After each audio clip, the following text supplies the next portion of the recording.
Mes parents ont offert leur domaine en cadeau de mariage à ma sœur, même si j'avais payé leur dette pendant 5 ans.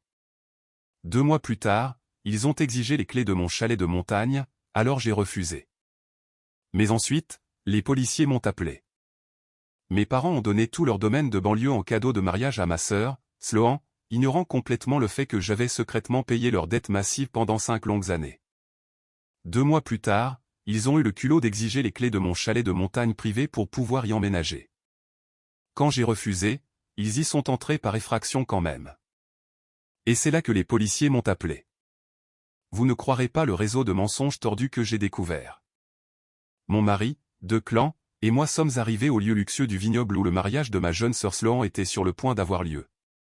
Le soleil de l'après-midi frappait parfaitement l'architecture en pierre, donnant à l'endroit des allures de terrain de jeu pour millionnaires. À l'intérieur de la poche de la veste de Declan, une lourde enveloppe en papier contenait 10 000 $ en billets neufs. C'était notre cadeau de mariage pour Sloan. En plus de cela, nous avions déjà discrètement couvert environ un tiers des frais de traiteur parce que ma mère avait pleuré au téléphone à propos de leur budget serré. C'était une somme d'argent stupéfiante pour nous. Mais la carrière de Declan en tant qu'analyste de risque et mon poste de directrice principale de la stratégie marketing signifiaient que nous pouvions supporter le coup. De plus, Sloan était ma seule sœur. Je voulais que sa journée soit parfaite. En franchissant la grande entrée voûtée, j'ai tout de suite repéré mes parents.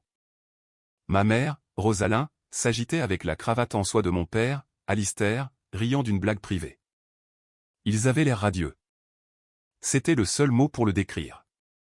Le visage de ma mère brillait pratiquement sous son chapeau à large bord coûteux.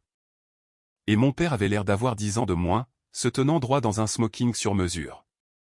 À ce moment-là, quelque chose de vif s'est tordu au fond de mes entrailles. Une vague de souvenirs froides et lourdes m'a frappé. Je ne me souvenais pas de les avoir vus, ne serait-ce qu'une fraction aussi heureux à mon propre mariage 5 ans plus tôt. À l'époque, ils avaient été assez agréables, bien sûr, mais leur sourire était raide, presque forcé. Ils avaient passé la majeure partie de ma réception à se plaindre du stationnement et à vérifier leur montre. Il n'y avait pas cette fierté éclatante, pas cette joie pure comme celle-ci. J'ai rapidement chassé cette pensée amère. Je me suis dit d'arrêter d'être pathétique. C'était le grand jour de Sloan, pas le moment de déterrer de vieilles insécurités d'enfance. La cérémonie elle-même s'est déroulée sans accroc. Sloan était magnifique dans sa robe de créateur, et son fiancé, maintenant son mari, Harrison, ne pouvait pas la quitter des yeux. J'étais assise au premier rang entre mes parents et Declan, me concentrant consciemment sur la belle musique et les fleurs plutôt que sur le sentiment lancinant et toxique que ma présence ici n'était que transactionnelle. Chaque fois que je regardais ma mère, ses yeux étaient entièrement fixés sur Sloan, versant des larmes de pure adoration. Après les vœux finaux, la foule s'est déplacée vers la grande salle de bal pour la réception. Nous avons mangé de la côte de bœuf, bu du champagne cher et dansé. Tout semblait normal, voire joyeux. Mais l'atmosphère a complètement changé au moment des toasts officiels. Le témoin a parlé, suivi de la demoiselle d'honneur. Finalement, mes parents se sont levés ensemble, marchant vers le centre de la piste de danse brillante. Ma mère a tapoté doucement son verre en cristal avec une cuillère en argent, captant l'attention de tout le monde. Ce qui s'est passé ensuite a tout changé. Nous voulons remercier tout le monde d'être venu aujourd'hui pour célébrer le mariage de notre fille véritablement bien-aimée, a dit ma mère dans le microphone. Il y avait une insistance vive et lourde sur le mot bien-aimé qui m'a fait me figer sur mon siège. Declan l'a remarqué instantanément. Il a discrètement tendu la main et a placé sa main chaude et solide sur la mienne, la serrant doucement. Mon père, Alistair, a pris le microphone ensuite, regardant vers la table d'honneur. Regardez Sloan devenir la femme incroyable qu'elle est aujourd'hui a été la plus grande joie absolue de nos vies, a-t-il dit, la voix chargée d'émotion. Elle a toujours été notre fille spéciale, celle qui a apporté la lumière et un vrai sens à notre foyer. J'ai dégluti difficilement, fixant mon assiette. J'ai essayé de me dire que j'étais juste trop sensible. Bien sûr, ils aimaient Sloan. Les parents ont le droit de s'extasier à un mariage. Mais une douleur creuse et familière a commencé à s'ouvrir dans ma poitrine, me ramenant dans un musée mental de l'agonie familiale. Je me suis souvenu d'avoir obtenu mon diplôme universitaire avec les plus hautes distinctions après avoir cumulé 2 emplois pour payer mes propres frais de scolarité. Mes parents m'avaient donné une carte avec $50 et m'avaient dit de ne pas tout dépenser d'un coup. Mais quand Sloan a obtenu son diplôme d'un collège communautaire 2 ans plus tard après avoir échoué à la moitié de ses cours, ils lui ont organisé une énorme fête dans le jardin et lui ont acheté une berline toute neuve. Je me suis souvenu de mon dîner de 21e anniversaire, qu'ils ont complètement manqué parce que Sloan avait un match de volleyball de club local. Même pas un match de championnat, juste un match ordinaire un mardi soir. Ma vie avait toujours été une série de notes de bas de page dans leur grande histoire de l'éducation de Sloan. Le pire artefact de ce musée de la douleur, cependant, était la réalité de leurs finances. Il y a 5 ans, à peu près au moment où je me suis marié, l'entreprise de conseil de mon père s'est effondrée et les importantes factures médicales de ma mère ont commencé à s'accumuler. Ils étaient sur le point de perdre le grand domaine de banlieue où j'avais grandi. Ils sont venus me voir à genoux, suppliant de l'aide. Ils ne pouvaient pas se permettre les paiements mensuels de 4 000 $ pour l'hypothèque et les impôts fonciers. Sloan, bien sûr, n'avait pas d'argent à offrir, alors j'ai pris le relais. Pendant 5 années consécutives, je me suis sacrifié. Declan et moi avons reporté l'achat de la maison de nos rêves, choisissant de vivre dans un appartement modeste. Chaque mois, 4 000 $ quittaient mon compte bancaire pour garder un toit au-dessus de la tête de mes parents. Je l'ai fait parce que c'était ma famille. Je l'ai fait parce que je pensais à tort que cela leur ferait enfin me voir. Je pensais que cela me vaudrait une place dans leur cœur. De retour à la réception, ma mère a fouillé dans sa pochette de créateur et en a sorti un petit dossier en cuir contenant plusieurs documents d'aspect officiel. Harrison, Sloan, votre père et moi voulions vous offrir quelque chose d'extraordinaire pour commencer votre nouvelle vie ensemble, a annoncé ma mère, sa voix résonnant dans les haut-parleurs. Quelque chose de vraiment digne de l'amour que vous partagez. Elle a brandi les papiers pour que toute la salle les voie. Nous vous donnons officiellement notre domaine familial comme cadeau de mariage, entièrement libre d'hypothèque. L'acte de propriété est maintenant à vos noms. La salle de bal a éclaté en exclamations bruyantes, suivies d'une vague d'applaudissements tonitruantes. À côté de moi, Declan est devenu complètement rigide. J'ai fixé la scène, mon esprit devenant totalement vide. Je suis resté figé, attendant que quelqu'un rie. J'ai attendu que mon père saisisse le microphone et dise que c'était une grosse blague. Mais personne n'a ri. Mes parents rayonnaient de fierté absolue, des larmes coulant sur leurs joues. Et Sloan. Sloan n'avait pas l'air surprise du tout. Elle pleurait déjà des larmes de joie, serrant dans ses bras Harrison, qui avait l'air de venir de gagner à la loterie Powerball. La maison. Le immense domaine de banlieue de mes parents. La même maison avec la dette écrasante que j'avais payée de ma propre poche pendant 60 mois consécutifs. Il venait de la donner. Pas une seule fois il ne m'en avait parlé. Il n'avait pas demandé mon avis. Il ne m'avait pas envoyé de message d'avertissement. Et il n'avait certainement pas offert de me rembourser un seul centime des dizaines de milliers de dollars que j'avais investis dans cette propriété pour la sauver de la saisie. Est-ce que ça va, Geneviève, a chuchoté Declan, sa voix dangereusement basse, ses yeux scrutant mon visage pâle. Je vais bien, ai-je menti à travers mes dents. J'ai forcé un sourire raide et robotique sur mon visage, le gardant plaqué là pendant que Sloan et Harrison se dirigeaient vers mes parents pour les engloutir dans une énorme étreinte de groupe. La trahison était si forte dans ma tête que je pouvais à peine entendre la musique. 1 heure plus tard, l'atmosphère suffocante de la pièce est devenue trop lourde à supporter. Chaque toast, chaque commentaire de félicitations de la part de parents ignorants ressemblait à une gifle. J'ai trouvé Declan près du bar ouvert et j'ai touché son bras. « Pouvons-nous partir, s'il te plaît ?» ai-je demandé, ma voix se brisant légèrement. Il a jeté un regard à mes yeux et a hoché la tête immédiatement. « Je vais chercher nos manteaux », a-t-il dit d'un air sombre. Nous avons fait nos excuses discrètes à quelques tantes à proximité, prétextant que Declan avait un appel professionnel international tôt le lendemain matin. Nous avons adressé nos félicitations rapides et superficielles aux jeunes mariés et nous sommes éclipsés dans l'air frais de la nuit avant que mes parents ne puissent le remarquer et faire une scène. À la seconde exacte où les portières de la voiture se sont refermées et où Declan a démarré le moteur, le barrage a cédé. J'ai éclaté en larmes violentes et incontrôlables. J'ai sangloté si fort que ma poitrine me faisait mal, le maquillage coûteux coulant sur mon visage. Je ne peux pas croire qu'ils aient fait ça, me suis-je lamenté, pressant mon front contre la vitre fraîche du passager.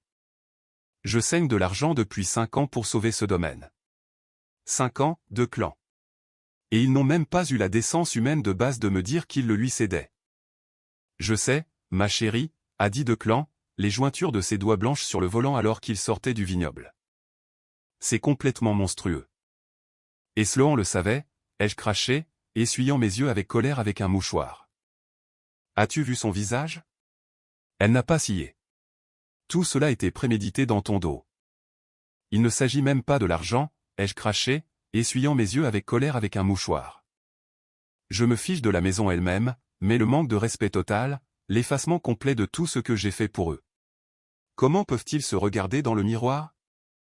Alors que l'autoroute sombre défilait, les souvenirs revenaient en masse avec une clarté terrifiante, chacun plus vif que le précédent. Le contraste entre la façon dont il traitait Sloan et la façon dont il me traitait était un schéma indéniable d'abus. Tu te souviens quand j'ai eu 30 ans, ai-je demandé à Declan, ma voix tremblant d'un mélange d'épuisement et de rage. Ils l'ont complètement oublié jusqu'à 3 jours plus tard. Et puis ma mère m'a juste envoyé un emoji pouce levé générique.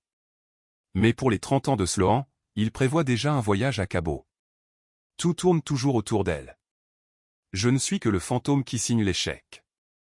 Declan a tendu la main, a pris la mienne et l'a tenue fermement contre sa jambe. Tu as fini de signer des chèques, Geneviève. Tu m'entends? Tu as complètement fini de t'immoler par le feu pour garder ces gens au chaud. Au moment où nous sommes rentrés à notre modeste appartement, je me sentais entièrement vidé. La tristesse initiale s'était transformée en quelque chose de froid, de lourd et de final. Alors que j'enfilais mon pyjama, Declan s'est assis sur le bord du lit, déboutonnant sa chemise. Où exactement tes parents prévoient-ils de vivre maintenant, a-t-il demandé, me regardant avec un froncement de sourcils perplexe. S'ils cèdent l'acte de propriété du grand domaine à Sloan et Harrison, ils n'ont plus de maison. J'ai haussé les épaules, un rire amer s'échappant de mes lèvres. Honnêtement, je n'en ai aucune idée, et franchement, ce n'est plus mon problème. J'éteins mon cerveau. Pendant les 3 semaines suivantes, je me suis entièrement plongé dans mon travail à l'agence de marketing. J'ai fait des journées de 12 heures à diriger une campagne régionale massive, utilisant désespérément le stress de l'entreprise pour étouffer le bruit de la trahison de ma famille. J'ai arrêté de consulter notre discussion de groupe familial partagé. J'ai ignoré les photos désinvoltes que Sloan publiait d'elle en train de redécorer le domaine. Puis, un mardi soir pluvieux, mon téléphone a sonné. L'identifiant de l'appelant affichait le nom de ma mère. Contre mon propre jugement, espérant contre tout espoir une sorte d'explication ou d'excuse, j'ai glissé pour répondre. Geneviève, ma chérie, la voix de Rosalyn a gazouillé à travers le haut-parleur, complètement légère et joyeuse, comme si la trahison du mariage n'avait jamais eu lieu. Nous organisons un dîner de famille obligatoire ce samedi à venir. Sloan et Harrison sont enfin de retour de leur lune de miel à Maui, et nous avons absolument besoin que toi et Declan soyez là pour célébrer leur retour. Je voulais crier. Je voulais lui dire d'aller au diable. Mais une petite partie incroyablement stupide de moi se demandait si peut-être, juste peut-être, ce dîner était un prétexte pour qu'il me prenne enfin à part et s'excuse en privé.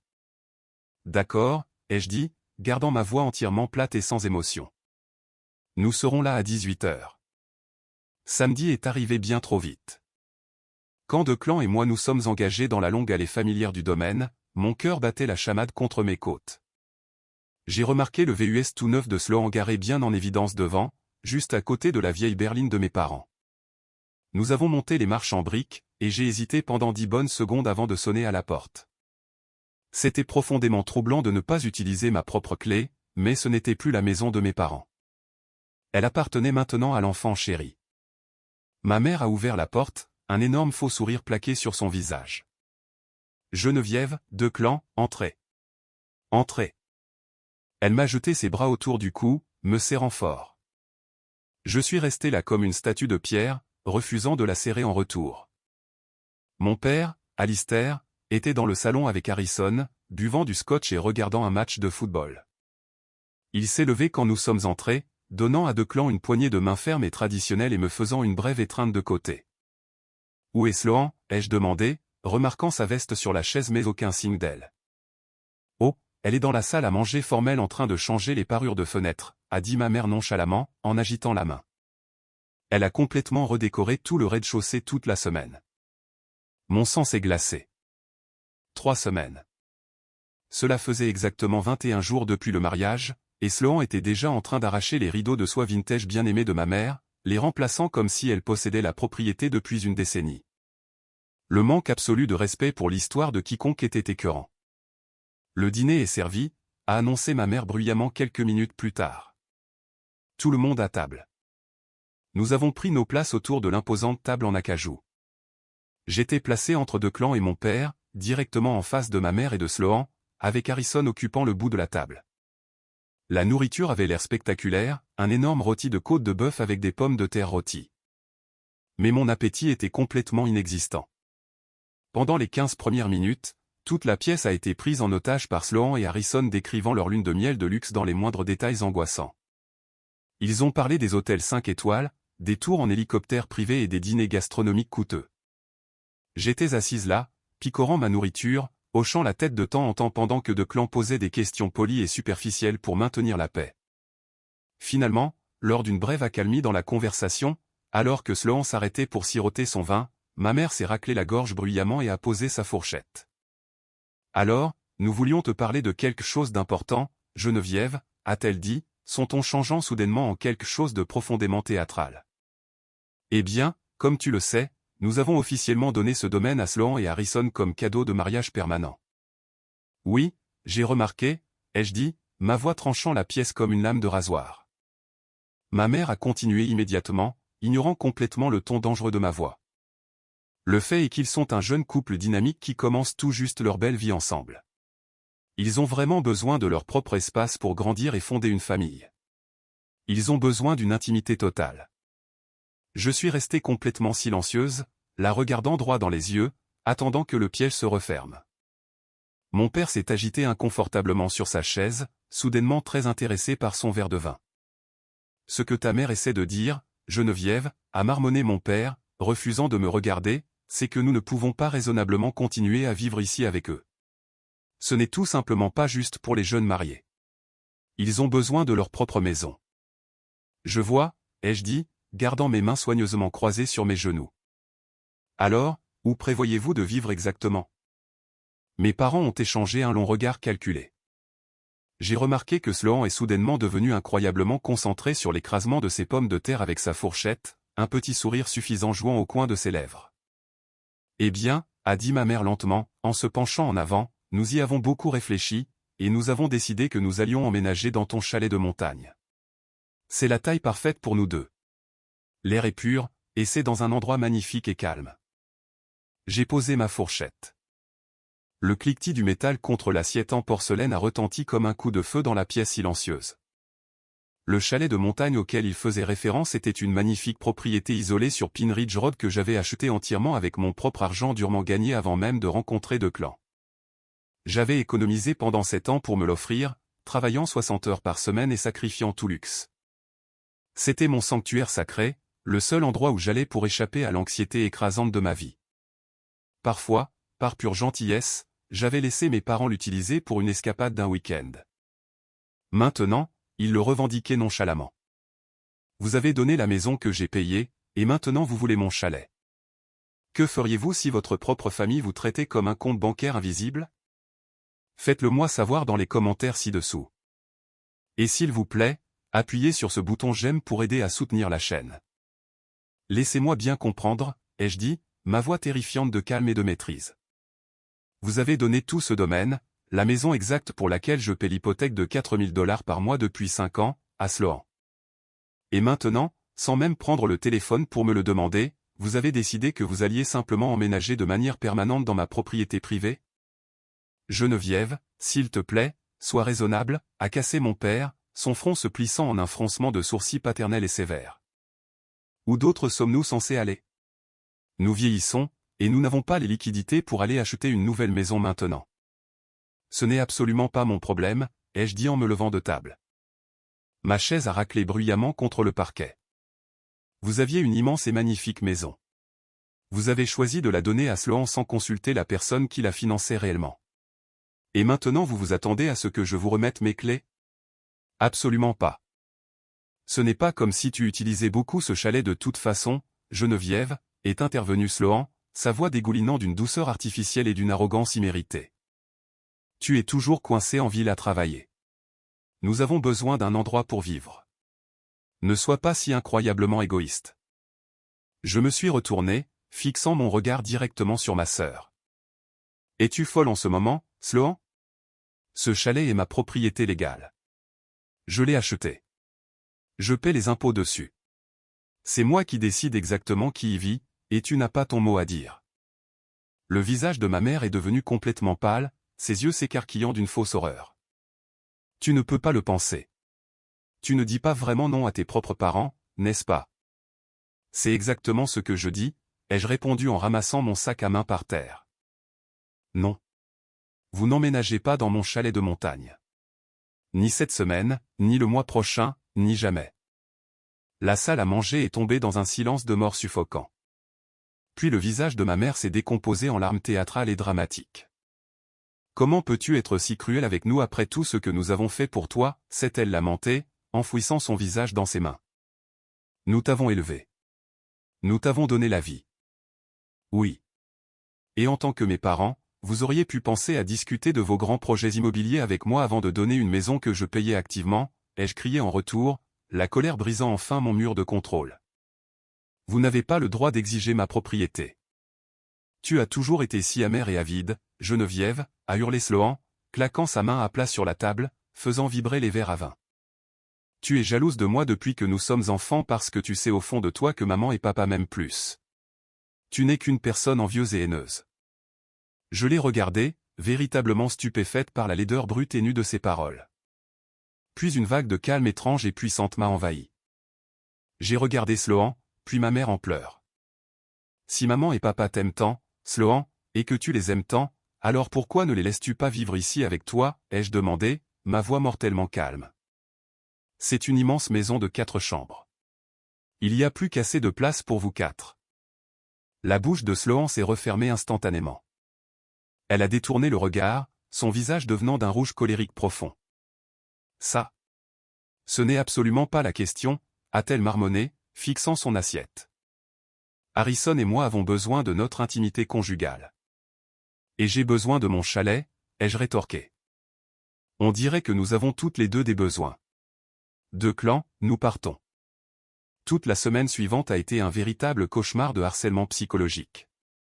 Mon téléphone a explosé à chaque heure avec des messages textes virulents, des notifications de messagerie vocale et des appels manqués de mes parents, de Sloan et d'une petite armée de sous-fifres qu'ils avaient déployés contre moi. Mes tantes et ma cousine Kira ont commencé à bombarder ma messagerie sur les réseaux sociaux, me traitant de monstre ingrat et sans cœur. Kira a même envoyé un texto disant « Comment dors-tu la nuit en sachant que tes parents âgés sont essentiellement sans abri à cause de ton avidité ?»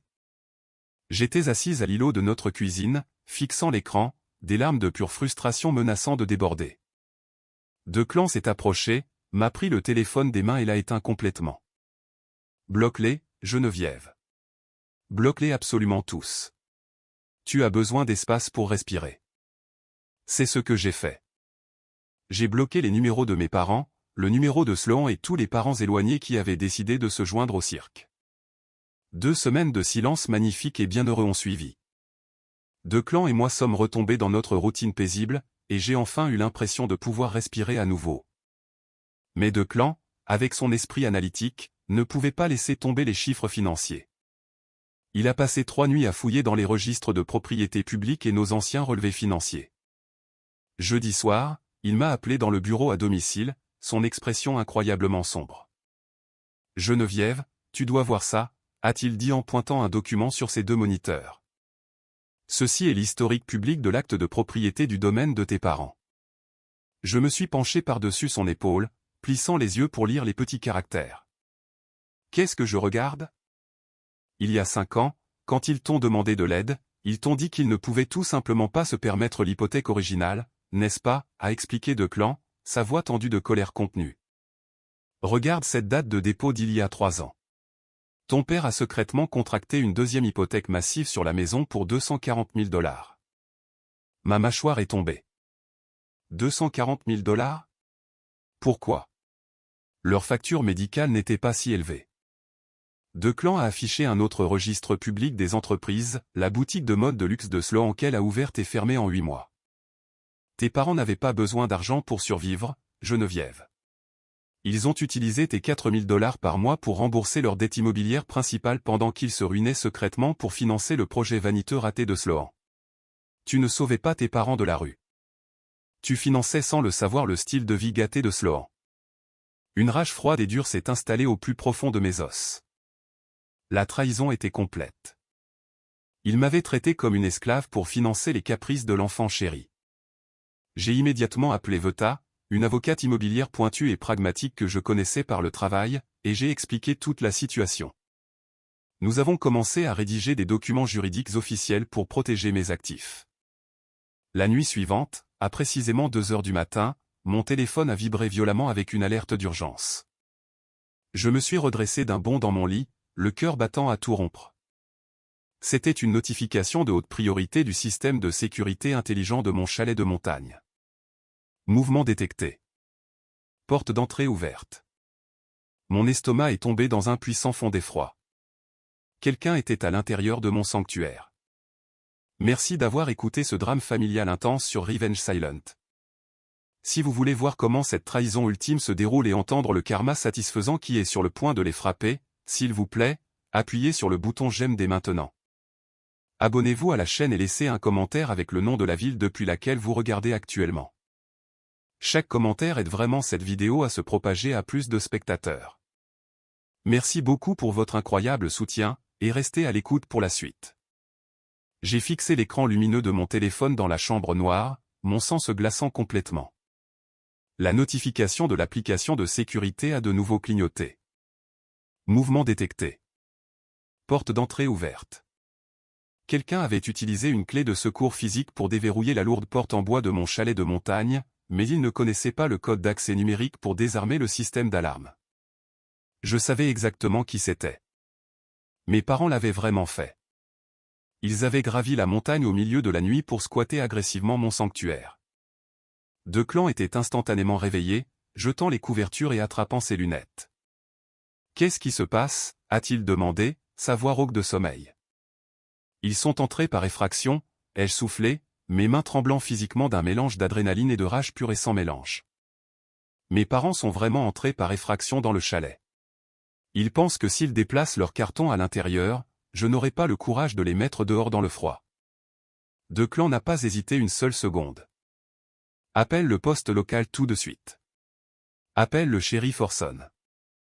J'ai rapidement composé le numéro direct du département de police local de Pine Ridge. 2 clans avaient siégé à un conseil de sécurité communautaire avec le shérif Orson quelques années auparavant, et je priais pour que l'homme soit de service. Le répartiteur a répondu, et en 1 minute, j'ai été mise en communication avec Orson. « Shérif, c'est Geneviève » ai-je dit, en essayant d'empêcher ma voix de trembler. J'ai une entrée non autorisée dans ma propriété sur Pine Ridge Road. L'alarme est en train de sonner. 2 individus ont utilisé une vieille clé de secours pour entrer, mais ils n'ont aucune permission d'être sur les lieux. Êtes-vous actuellement sur la propriété, Geneviève a demandé Orson, son ton passant en mode policier professionnel. Non, nous sommes en ville, mais nous partons tout de suite, ai-je répondu, enfilant déjà un jean. Veuillez envoyer une unité immédiatement. Ils sont en train de violer une propriété privée. Nous avons enfilé nos vêtements, attrapé nos clés et avons pratiquement sprinté jusqu'à la voiture.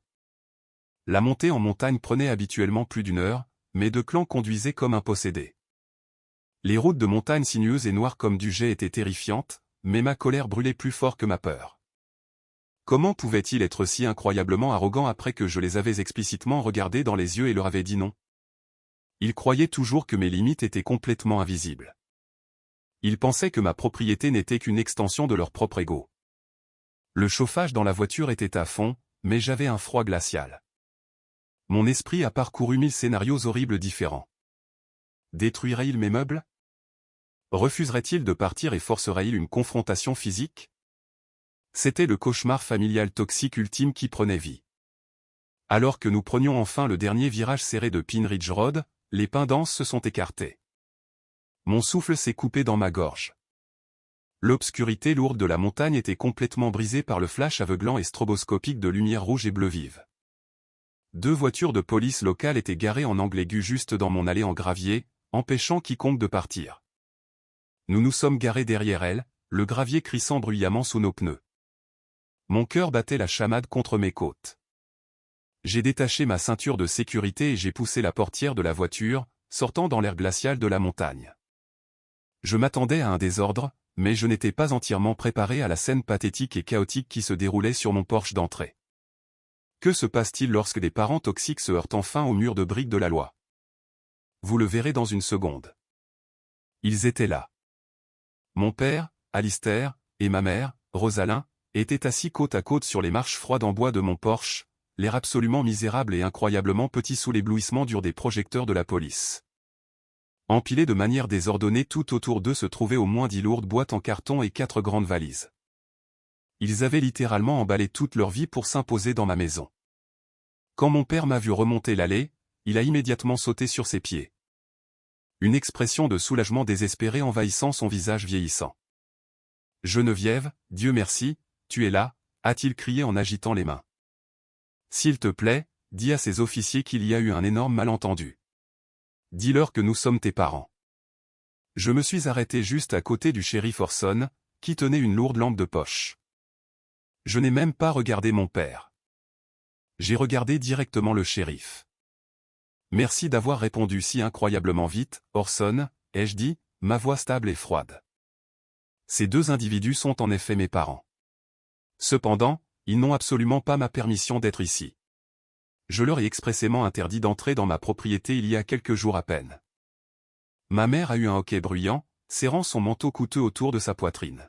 « Geneviève » a-t-elle crié, sa voix résonnant dans l'air calme de la montagne.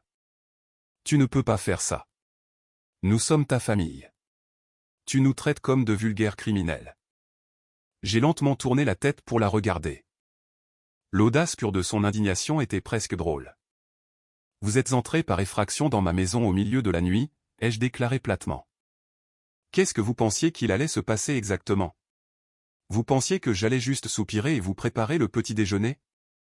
Nous ne sommes pas entrés par effraction, » a protesté mon père, le visage rouge d'embarras. Nous avons utilisé la clé de secours que tu nous as donnée il y a 3 ans. Ce n'est pas votre propre maison. C'est ma maison, ai-je répliqué sèchement, ma voix résonnant fort dans l'air froid. Et je vous ai dit non. Vous avez donné l'immense domaine que je payais, et maintenant vous voulez voler ma part. Non, vous êtes officiellement en violation de propriété. Ma mère s'est soudainement levée, pointant un doigt tremblant directement vers mon visage. Tu es une fille horrible et ingrate, a-t-elle crié, perdant complètement sa façade élégante de banlieusarde. Si tu nous avais simplement laissé rester ici comme une famille normale, nous ne serions pas là. C'est entièrement de ta faute. Tu nous as forcés à faire ça. Je l'ai regardé. La manipulation était si profondément ancrée dans son cerveau qu'elle croyait vraiment que voler ma maison était de ma faute. Je me suis retourné vers le shérif Orson. J'aimerais vous parler en privé, s'il vous plaît. Deux clans, Orson et moi nous sommes éloignés de quelques pas dans l'ombre. Je ne veux pas porter plainte pour crime et ruiner leur vie, ai-je dit doucement, ressentant une vague soudaine d'épuisement total. Mais ils ont besoin d'une énorme prise de conscience. Je ne peux pas les laisser revenir ici demain. Orson a hoché la tête lentement. Je comprends parfaitement. Les drames familiaux toxiques sont les pires. Nous ne les inculperons pas pour un crime, mais nous les mettrons à l'arrière de la voiture, les emmènerons au poste et les garderons en cellule pendant quelques heures. Nous émettrons un avertissement formel de violation de propriété criminelle documentée. S'ils remettent les pieds sur cette route, ils iront directement en prison. Oui, s'il vous plaît, faites exactement cela, ai-je dit. Je suis retourné sur le porche et j'ai regardé mes parents. Les officiers vous emmènent au poste.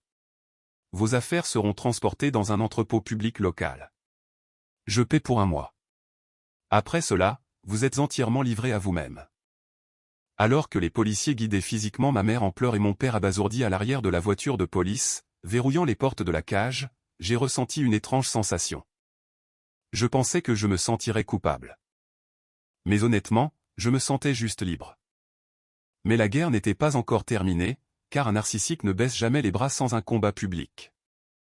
Les voitures de police se sont éloignées, leurs feux arrière rouges disparaissant sur la route sombre de la montagne. Deux clans et moi sommes restés au chalet jusqu'au lever du soleil, attendant qu'un serrurier d'urgence arrive et remplace complètement chaque serrure des portes et des fenêtres. Au moment où nous sommes finalement redescendus en ville, je fonctionnais à l'adrénaline pure et au café noir. Je pensais que le pire du drame familial était enfin derrière moi. J'avais tracé ma ligne dans le sable, et la police l'avait fait respecter. Je supposais que mes parents seraient bien trop humiliés par la nuit dans une cellule de détention pour en parler un jour. J'ai largement sous-estimé le besoin désespéré d'attention de ma mère. 3 jours plus tard, j'étais assise à mon bureau quand mon téléphone a commencé à vibrer sauvagement. C'était ma cousine Naomi. « Tu dois te connecter à Facebook tout de suite », a-t-elle dit, sa voix tendue de panique.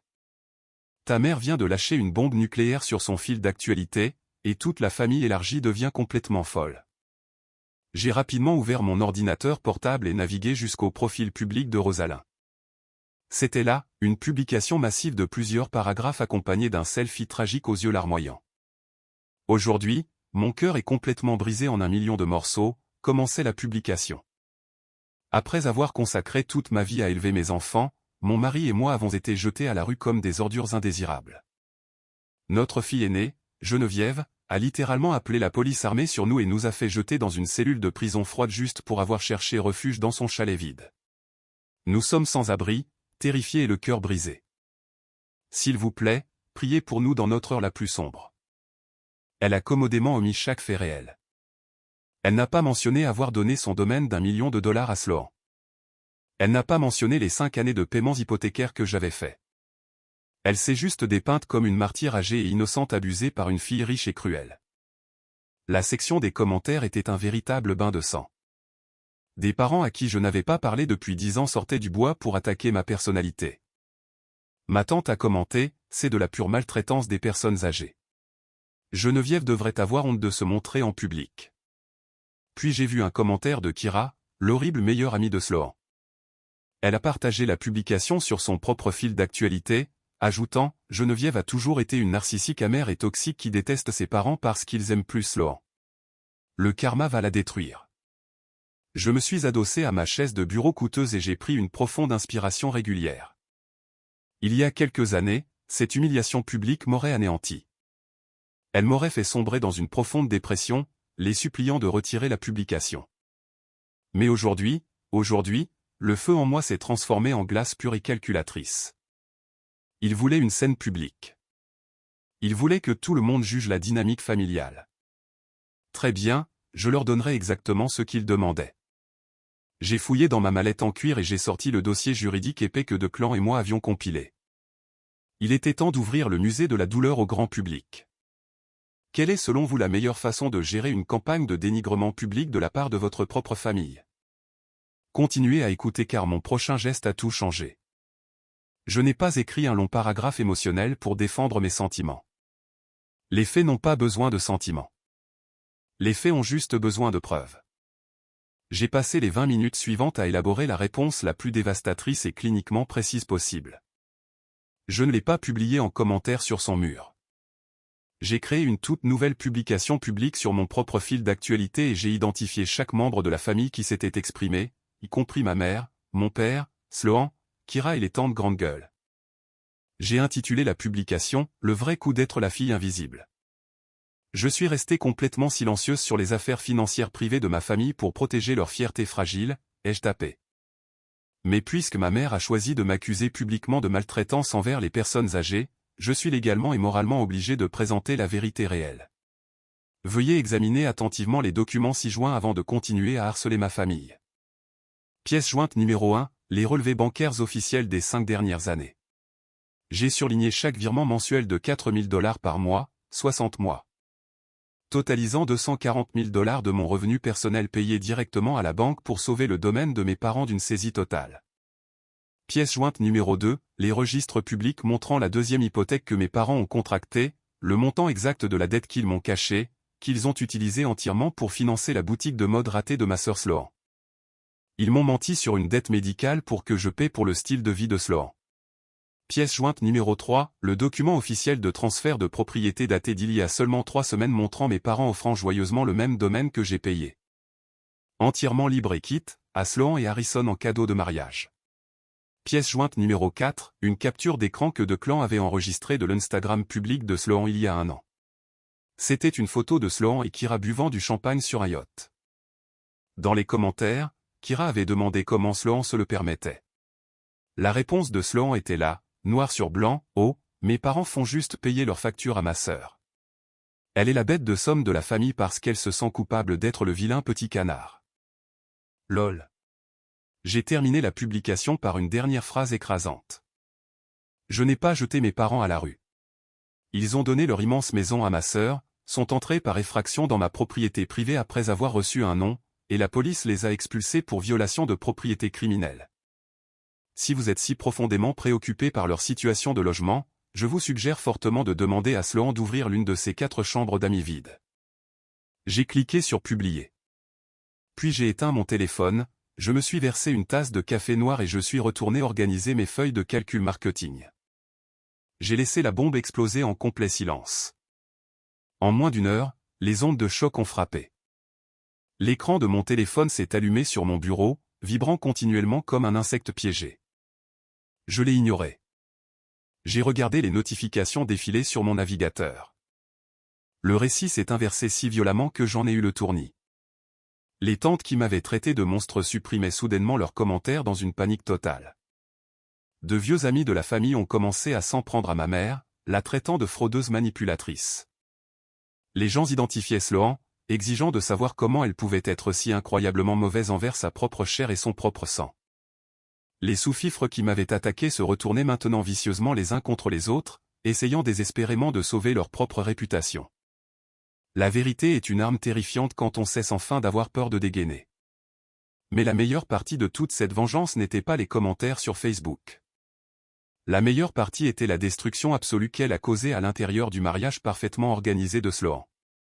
2 jours après que ma publication publique soit devenue virale dans tout notre cercle social, ma cousine Naomi m'a de nouveau appelé. Cette fois, elle n'était pas paniquée. Elle riait si fort qu'elle pouvait à peine reprendre son souffle. « Geneviève, tu es une véritable légende, a halté Naomi. Tu as complètement détruit le royaume de l'enfant chéri. » Que s'est-il passé, ai-je demandé, me penchant en arrière dans ma chaise, un lent sourire profondément satisfaisant se dessinant sur mon visage. Harrison a vu ta publication, a expliqué Naomi. Toute sa famille a vu les preuves. Son père est un avocat d'affaires très respecté et sa mère est obsédée par l'image de la haute société. Quand ils ont vu les relevés bancaires et ont réalisé que Sloan et tes parents avaient essentiellement escroqué $250 000, ils ont perdu la tête. Ils pensaient que Sloan venait d'une famille riche de longue date. Maintenant, ils savent qu'elle vient de la dette et de la manipulation toxique. J'ai écouté, sentant les pièces du puzzle s'emboîter parfaitement. Harrison a confronté Sloan hier soir, a continué Naomi. C'était une énorme dispute à grands cris. Il lui a dit que sa réputation était ruinée et que si jamais elle essayait de traîner son nom dans un scandale financier, il demanderait immédiatement l'annulation du mariage. Il a exigé qu'elle règle le problème. Alors, qu'a fait l'enfant chéri pour le régler, ai-je demandé doucement. Naomi a fait une pause pour un effet dramatique. Elle a mis tes parents dehors. Littéralement, ta mère suppliait de pouvoir emménager dans l'aile des invités du domaine puisqu'ils n'avaient nulle part où aller. Mais Sloan a paniqué pour son mariage. Elle a dit à ses propres parents qu'ils étaient toxiques, les a entièrement blâmés pour l'humiliation publique et leur a interdit l'accès à la propriété. Ils ont dû se démener et louer un minuscule appartement humide d'une chambre près de l'autoroute en utilisant le reste de leur carte de crédit. Sloan leur a complètement tourné le dos pour se sauver. Je suis resté assise là en silence alors que l'ironie pure et brutale de la situation m'envahissait. Mes parents avaient sacrifié ma santé mentale, mes finances et mon amour, tout cela pour construire un piédestal en or pour Sloan. Ils lui ont donné leurs joyaux de la couronne, le domaine, s'attendant à ce qu'elle s'occupe d'eux comme de la royauté. Mais au moment où ils sont devenus un handicap pour son image, elle les a jetés comme des ordures. Le monstre même qu'ils avaient créé s'était finalement retourné et les avait dévorés vivants. C'était la forme de karma la plus pure et la plus dévastatrice que j'ai jamais vue. « Est-ce que ça va ?» a demandé Naomi doucement, remarquant mon long silence. « Je vais mieux que bien, Naomi », ai-je dit sincèrement. Je suis enfin réveillé. La pause stratégique et le chaos étaient magnifiques. Pour la première fois en 34 ans, le poids lourd et suffocant des attentes de ma famille avait complètement disparu. Je n'avais plus à mériter leur amour parce que j'avais enfin réalisé que leur amour était complètement sans valeur. Mais l'univers n'en avait pas tout à fait fini. Ma mère avait une dernière carte désespérée à jouer. Il pleuvait abondamment un dimanche soir quand mon téléphone a sonné. J'avais débloqué les numéros de mes parents par pure curiosité morbide, attendant de voir combien de temps il faudrait à la réalité pour écraser leur ego. L'identifiant de l'appelant affichait Rosalyn. J'ai décroché le téléphone et l'ai pressé contre mon oreille, restant complètement silencieuse. Geneviève, la voix de ma mère tremblait. Elle semblait faible, fragile et totalement vaincue. Le ton arrogant et théâtral avait complètement disparu. S'il te plaît, ne raccroche pas. S'il te plaît. J'ai attendu. Laissez-la parler. Nous avons fait une erreur, a-t-elle sangloté, le bruit de la circulation résonnant faiblement en arrière-plan de son appel. Nous avons fait une horrible, terrible erreur. Sloan ne répond même plus à nos appels. L'appartement dans lequel nous sommes a de la moisissure dans la salle de bain et le chauffage est en panne. Ton père tombe malade. Il ne nous reste absolument plus d'argent. Nous ne pouvons pas survivre comme ça. Le silence s'est étiré entre nous. 5 ans plus tôt, entendre ma mère pleurer m'aurait plongé dans la panique, me précipitant pour régler ses problèmes, jetant mon propre argent dans le feu pour la garder au chaud. Mais debout dans ma belle cuisine, regardant de Clan préparer le dîner, je ne ressentais absolument rien. Pas de culpabilité, pas d'obligation, juste une observation froide et clinique des conséquences. Je suis désolé que vous ayez affaire à un mauvais propriétaire, ai-je dit, ma voix complètement dépourvue d'émotion. Geneviève, s'il te plaît, a-t-elle supplié, sa voix se brisant. Nous avons besoin de toi. Tu as toujours été l'intelligente, la responsable. Nous sommes si profondément désolés de la façon dont nous t'avons traité.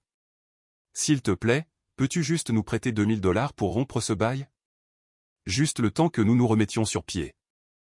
Nous ferons n'importe quoi pour arranger les choses. C'était là. Les excuses, la confession que j'avais attendu toute ma vie d'entendre. Mais c'était entièrement vide. Il n'était pas désolé pour les abus. Il n'était pas désolé pour la trahison. Ils étaient seulement désolés que le compte en banque soit enfin fermé. Tu ne veux pas une fille, mère, ai-je dit doucement. Tu veux juste un otage. Geneviève, non, ce n'est pas vrai. Je l'ai interrompu. Tu as fait ton choix. Tu as choisi l'enfant chéri. Tu lui as tout donné. Tu lui as littéralement donné le toit au-dessus de ta tête. Maintenant, c'est à son tour de porter le fardeau. Tu as besoin d'argent pour le loyer. Va frapper à la porte du domaine d'1 million de dollars que tu lui as donné. Parce qu'à partir de cette seconde, tu n'as plus de fille aînée. J'ai éloigné le téléphone de mon oreille, mon doigt planant au-dessus du bouton rouge. Je pouvais l'entendre crier mon nom, paniqué, me suppliant d'écouter. J'ai appuyé sur fin d'appel. Puis je suis allé dans les paramètres et j'ai bloqué en permanence leurs 2 numéros, leur courriel et tous les comptes de médias sociaux attachés à leur nom. J'ai coupé le cordon complètement. Le changement de pouvoir était absolu, et j'étais enfin celle qui tenait la couronne. 6 mois se sont écoulés depuis ce dernier appel téléphonique. La poussière est complètement retombée, et le paysage de ma vie est entièrement différent. J'ai officiellement mis le chalet de montagne en location de luxe à court terme. Il est actuellement complet pour les 8 prochains mois, générant un flux massif de revenus passifs. Chaque dollar qui entre va directement dans un compte d'investissement pour Declan et moi.